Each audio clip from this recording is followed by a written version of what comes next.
Scary stories with the boys. Okay. Gang, better go fishing with the boys. No cap. Well, alright. Scary stories with the boys, though. Wait, is this a Jody vlog? No, it's, Bring a Jody vlog, Max? Alright, now fine. It'll be a Joji log short. Alright. I was a freshman in high school in my hometown of La Crosse, Wisconsin. Lacrosse. Okay. No, we have to be serious. Huh. I feel this is going on, but Can you put the light under the couch? can you put it under It's a you? little too bright. There you go, perfect. Are you all ready? Yes, alright.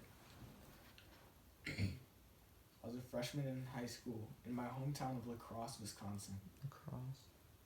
I was sleeping over at my friend Tom's house. We were watching a movie in his living room when he suddenly got a phone call. I watched as he listened to what was being said on the other line. I watched as emotion poured over his face as he threw the phone across the room. After moments of crying, he told me that a boy at my school had committed suicide. Now I knew this boy, only through seeing him in the halls. My friend Tom and I didn't go to the same high school, but Tom had gone to middle school with this boy. Apparently, Tom bullied him during those years. I wasn't proud of it, and to be honest, I was pretty surprised because he was a great guy. He had utter remorse. We decided to sneak out and go for a walk. The year was roughly 1990, maybe 91. We were freshmen in high school, like I said. Now sneaking out was nothing new. We always did it. At the time, we weren't into drugs, alcohol, or partying. We just liked the freedom of walking the streets at night. The discussions were always great. Normally, we'd go walk through the big cemetery that was near my house. We were behind the train tracks that still run through La Crosse to this day. We loved the danger of the cemetery, the scares. We were kids. It was a rite of passage. As we walked along the train tracks leading to the cemetery, we stopped. To this day, I can't explain why. We had walked into that cemetery dozens of times and on scary nights. For whatever reason, we didn't want to go in there. I don't know if it was the thought of death on our minds due to my classmates' suicide was a factor, perhaps.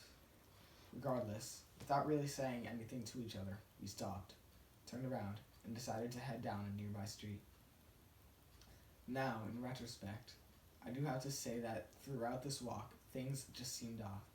There wasn't a single car in sight, and this was suburbia. Even walking through the town's main street was odd because there weren't any cars. Odd. It was roughly after midnight. It was a weekend night. Where was everybody? Perhaps just a strange coincidence. Lastly, there was something in the air. Both Tom and I felt it. We even brought it up. It feels weird tonight. The air, the lights. So we decided to walk down a dead-end street. At the end of the street was a ditch with a simple up, down, and up trail that led to the street I lived on. Simple enough. Keep in mind, as I get to the horrifying part of the story, that we're in the suburbs. These weren't old, creepy houses with strange individuals, and the trees were small. It wasn't a brand new development, but it wasn't that old either. So as Tom and I were walking down the street, we're both looking down to the road beneath our feet as we talk. Fuck you, Maria. I killed the vibe. Maria, I'm drunk. I don't remember the exact conversation at this particular moment. Perhaps we were talking about the tragedy of that night, but it could have just as easily been about Star Wars or Akira. Or what? It's a Shut up, dude. movie, I'm pretty sure. Or Akira. a video game, rather. As we approached the dead end, which was a few houses away, Tom and I suddenly stopped. We did so at the same time without saying one word to each other. Our heads slowly turned towards each other, both sensing something. The hair on our arms and backs of our necks standing high. Then our gaze slowly moved forward in unison, slightly to the right.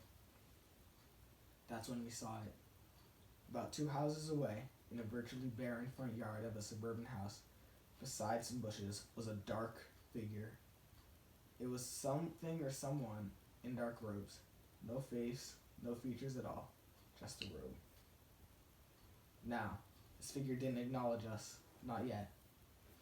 It instead walked or moved in a certain way. We can't articulate it correctly, as if it was walking in circles, slowly, without really walking. It held something that was blowing in the wind, and yes, Yes, the wind picked up a little bit as well. Another odd element was the light that illuminated the street, illuminated it somewhat. There wasn't a street light a few houses up, but this wasn't strong enough to illuminate this figure as well. Tom and I were frozen. In fact, I'm almost frozen as I'm writing this. It's been a while since I've thought about this night. So there we were, frozen in fear, staring at this dark figure moving, yet doing so without moving. And it was holding something, or perhaps what was blowing in the wind was more of its robe. I'm not sure.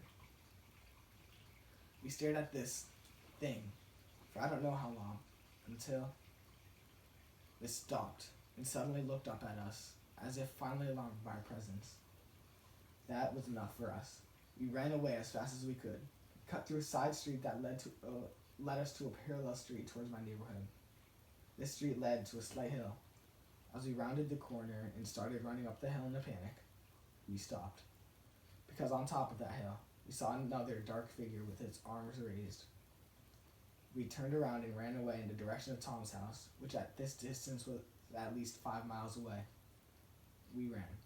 Time stood still. The next thing I remember, we're lying in the middle of a courtyard of some other neighborhood that we'd never been in, gasping for breath. We sat up and without saying a word, we walked in silence back to his house. The air felt normal again, although we felt like we were in a haze of sorts, albeit out of danger. We fell asleep in his house. I woke up that morning and went home. A few days later, I rode my bike to the location. Perhaps it was shadow play? Perhaps there was a certain tree or bush, or maybe a for sale sign or something that made it look like there was something else there. Nothing. It was an open yard. Tom and I didn't speak of that night for a long time. Years later, when I brought it up, he replied, "Yeah, what the hell was that?" As if no time had passed. What was it? I have no idea. We hadn't taken any drugs, we hadn't been drinking any alcohol. I often wonder if it could have been a haunting, a specter, a ghost, etc. Maybe it was an alien abduction or sighting. We saw no craft, but there was that unexplained light. Or maybe it was some other kids messing with us. But how could they have known we were coming? How could they be so prepared? I just don't know. That was roughly 24 years ago, give or take. Sadly, my best friend Tom passed suddenly a few months ago. I thought of this night during his funeral. I thought of returning to that site. I thought of the odd coincidence of unexpected and surprising death, just like my classmate that night. Is there a connection? Were we seeing some future fate for one of us, which sadly fell upon my best friend Tom? Was this all some dual hallucination in my mind? No way. It haunts me all the time. I read the wrong story, by the way. It's okay. I realized I read the wrong one halfway through. Alright, it's fine though. That wasn't scary at all. It was not.